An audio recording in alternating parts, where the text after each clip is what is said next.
Cinema hall के लिए। मेरे ख्याल से जैसे लोग कहते हैं ना कि दो ही बुखार हैं हिंदुस्तान में, एक क्रिकेट एक सिनेमा। क्रिकेट का बुखार थोड़ा कम होता जा रहा है, लेकिन सिनेमा का बुखार और ज़्यादा चढ़ता जा रहा है। सोचने की बात यह आ जाती है कि आफ्टर इस सिनेमा में क्या है ऐसा जिसकी वजह से लोग इसे इतना पसंद करते हैं और इतना देखते हैं। बात अगर हम हिंदी फिल्म्स की ही करें तो मेरा ख्याल ये है कि हिंदुस्तान के इतिहास में जहाँ इतने सारे बरस बड़े इम्पॉर्टेंट हैं, 1913 का बरस बड़ा इम्पॉर्टेंट है। राजा हरिश्चंद्र का आ जाना एक फिल्म के रूप में, चाहे वो गूंगी फिल्म थी, एक क्रांति की तरह से था। आवाज़ मिसिंग है।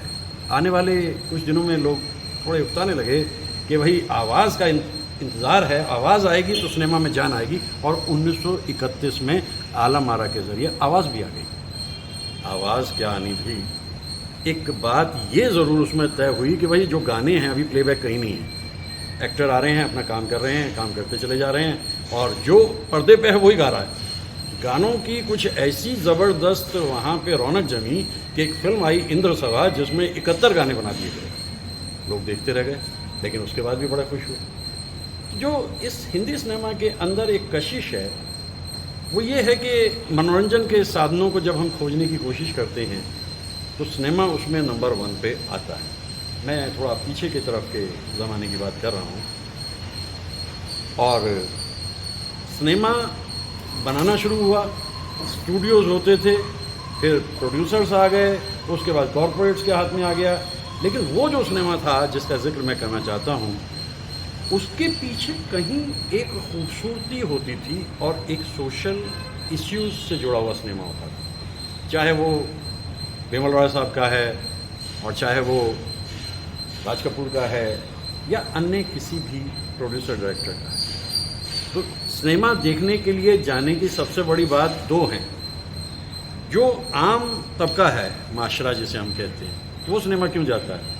सारा दिन काम करता है और उसके बाद जाकर के उसको इत्मीनान चाहिए। 7-8 बजे काम ख़त्म किया, 9 से 12 का शो देखा और इत्मीनान से आकर सो गया। अगर कोई वो अच्छी हंसी और खुशी की फिल्म है तो वो, और अगर कहीं दुखी की फिल्म है वो उसे भी कबूल कर लेता। सिनेमा का रूप बदलता गया धीरे धीरे। सिनेमा का रूप इसलिए बदलता चला गया, अब लोग इसको और ज़्यादा सीरियसली लेने लगे। पुराने जब उन फुटेज को हम देखते हैं कोई इधर से भागा जा रहा है, अब लोग इसको सीरियसली ले रहे हैं। मेरे ख्याल से 1949 की फिल्म अंदाज़ एक बड़ी इंपॉर्टेंट फिल्म है, और 1951 की आवारा बड़ी इंपॉर्टेंट है, 59 की कागज़ की फूल बड़ी इंपॉर्टेंट है। फिल्म देखने जाते हुए पहले तो उन्हें ये देखना होता है इसमें एक्टर कौन है। हमारे त्रिदेव होते थे एक ज़माने के अंदर। भाई अगर ये दिलीप कुमार साहब की फिल्म है तो एश्योर कि इसमें ट्रेजिडी के चांसेस काफ़ी हैं। अगर देव साहब की फिल्म है तो हिलते डुलते देव साहब एक रौनक जमा देते थे। और राज कपूर की जो फिल्म्स होती थी उसका संगीत तो कमाल होना ही। तो धीरे धीरे लोगों को ये भी लगने लग गया कि जहाँ अदाकारी बड़ी इंपॉर्टेंट चीज़ है, उसमें हीरोइन जो हैं वो नंबर 2 पे हमेशा ही आती रही, लेकिन फिर भी नरगिस, मधुबाला, मीना कुमारी, इनकी अपनी एक मचान हमेशा बनी। संगीत का बड़ा रोल है। अगर किसी फिल्म के गीत फिल्म आने से पहले ही हिट हो जाते हैं, जैसे कि आवारा के गीत हो गए थे, यानी कि दिल अपना और प्रीत प्राई के शंकर जयकिशन के साथ तो ऐसा होता ही। तो जब वो संगीत सुन लेते हैं हम, उस ज़माने में तो तवे पे सुनते थे 78 RPM पे, तो फिल्म देखने जाना ज़रूरी होता था। तो जैसा मेरी सोच है, जैसा मेरी समझ में आ रहा है, 12-13 बरस की उम्र में जब मैं स्कूल से भाग के फिल्म देखने जाता था, मुझे ऐसा लगता था जैसे एक कशिश है, एक जुम्बिश है जो मुझे उधर खींचती है।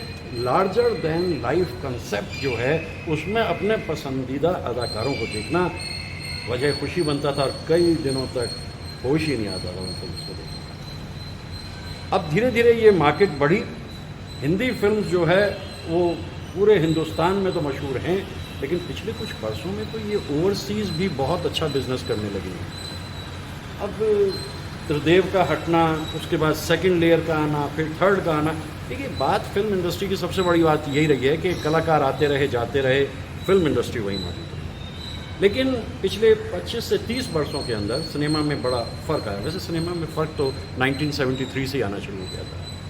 जब उस वक्त अंकुर फिल्म आती है, तो अंकुर अपने आप की एक बड़ी कमाल की फिल्म है और उसके साथ में लोग उसको पैरेलल सिनेमा कहने लगे।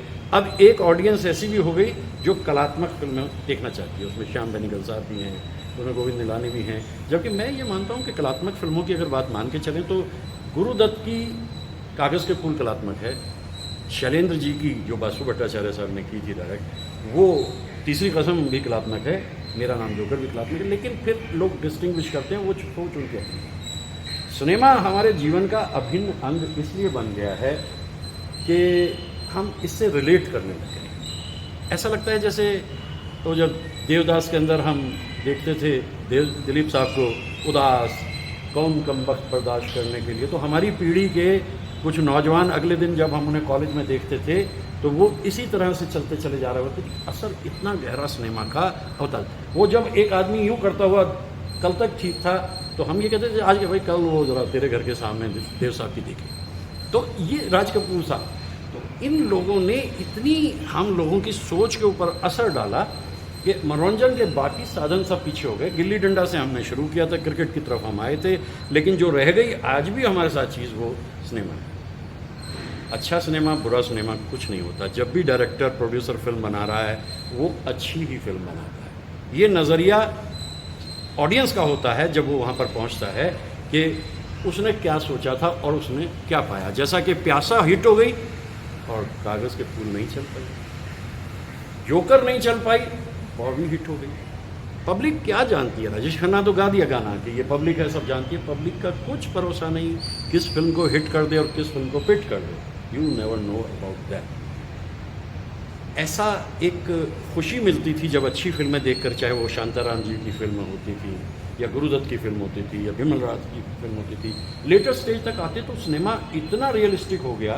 बासु भट्टाचार्य है, बासु चटर्जी, ऋषिकेश मुखर्जी, ये तो सिनेमा को बिल्कुल, इवन अमोल पालेकर को देखें तो वो एक ऐसे आम किरदार थे, उसमें आम इंसान अब उनके साथ में अपने आप को आइडेंटिफाई कर सकता था। सिनेमा की जो एक जुम्बिश है, जो एक कशिश है, जो एक पकड़ है, वो हिंदुस्तानी दिमाग पर इतनी ज़्यादा है कि हम सोच नहीं सकते सिनेमा के बगैर अपने जीवन को। स्टेप्स होते हैं, दौर होते हैं, दौर बदलते हैं, कभी तेज़ रफ्तार की फिल्म बनती हैं, कभी हल्की फिल्म बनती हैं। सिनेमा वहीं का वहीं रहता है।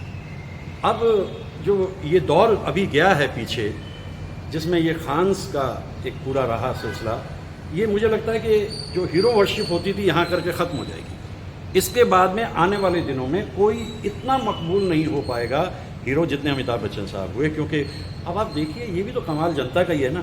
Hero, super hero, star, superstar तक तो चल गया वो राजेश खन्ना साहब के लिए। अब मेगा स्टार अमिताभ बच्चन साहब की किसने बनाया? पब्लिक ने ही बनाया ना। तो जो सबसे बड़ी बात सिनेमा के अंदर रहती है वो यही रहती है कि ये हमारी ज़िंदगी का हिस्सा है। भाई साहित्य समाज का दर्पण है।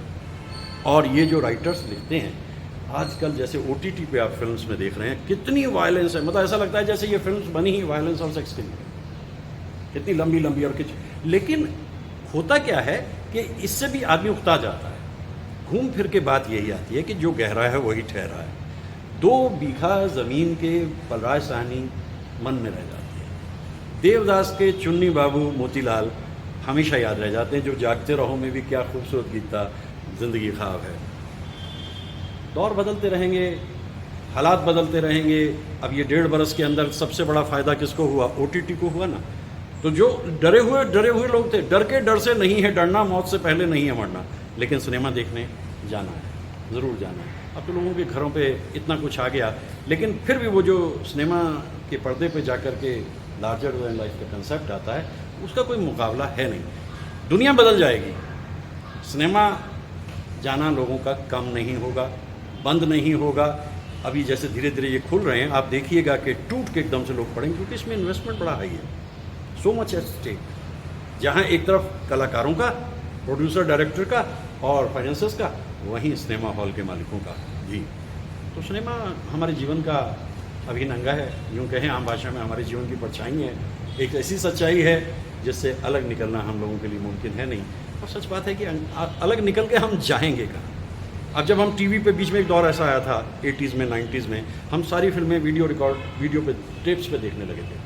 लेकिन जब उससे उकता गए और फिर जब हम बाहर निकल के 70 mm पे आते हैं और डॉल्बी साउंड में सुनते हैं, वहाँ पता चलता है कि सिनेमा का असली रूप ये है।